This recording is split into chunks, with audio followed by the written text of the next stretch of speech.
Hi, my name is Jacob Thomas. I'm a student here at University of Chicago, and I'm going to give a lesson today in English to my friend here, Sal. Sal is a student as well here. And Sal, what sort of difficulties do you normally have in speaking English and learning English? I have difficulty in the stress and Mhm. also the th sound and the ng, the n. Uh-huh. Yeah, Uh-huh. So you have problems with the particular pronunciations of words. yeah. Um, and that's understandable because many Chinese learners have those similar problems. They can often read and write very well, but oftentimes they have trouble speaking. So we're just going to go through a few words that I find that a lot of Chinese speakers typically have difficulty with. Um, First word, I'll let you guys see it first. So how would you say this word? Oh, Siri. Theory, theory. So a lot of people have difficulty with that because it has these two letters, th, and it's oftentimes difficult for non-English speakers to pronounce that. So oftentimes people need to train themselves to learn how to say that. The. Can you say it again? The The theory. theory. Good. That's great. Okay, so that's the first word, and then we have another word here. I'll let you guys see it first. How would you say that? Inefficient. Yeah. Well, it's actually inefficient, and it's kind of tricky because you have this prefix here, in, which means not. Then you have this really complicated, jargony word called efficient. But there's a lot of people who study economics now these days in China. So inefficient is quite a valuable word to know because oftentimes people use it when they're describing, they're doing business, and they want to describe how costly something is. So for those future businessmen that you're going to like talk to, whether they be Americans or Chinese or whatever, can you say that word properly? I guess I just pronounced it wrong. Okay, just try, just try. If inefficient. Okay, that's right. She's got it. Good. So next word. This is another tricky one. Let you guys see it first. How would you say that? Simple, so simple. Four letters, right? Yeah, gone. Yes, a lot of Chinese they look at that and they say it's gong, but actually it's not. It's gain. This is not. This is not about the word gone, but it's about uh, a group of people. Can you say that one properly?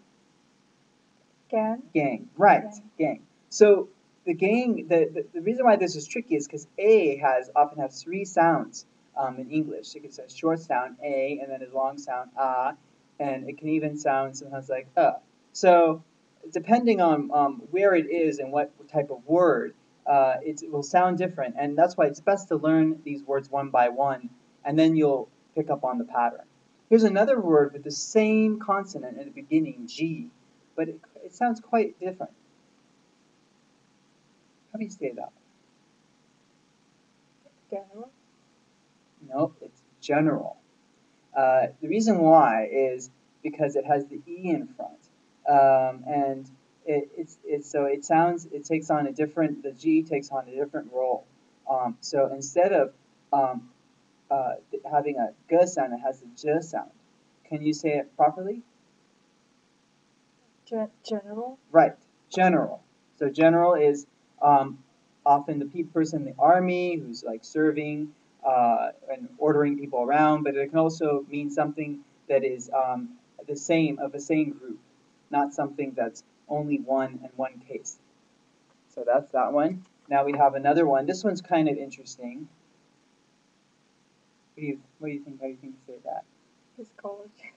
Right. So first you got the PS. That's kind of disorienting. A lot of people think that's like P, but actually because it has a PS there, it's psychology.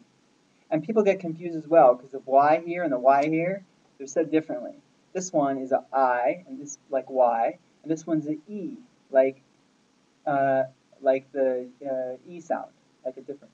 So could you try to say that one properly now? Psychology. Right, psychology. Perfect. And This is important to know that this O-L-L-O-G is means to study.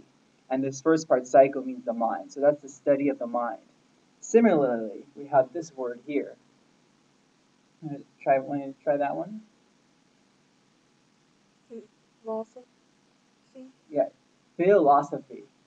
So you got the PH there. That always means F sound. And if you get confused about that, just remember the sound of phone. Phone is also PH. So it's phone, philosophy. You got the study, OG, and you got the philo. It's the study of human thought. Okay, good.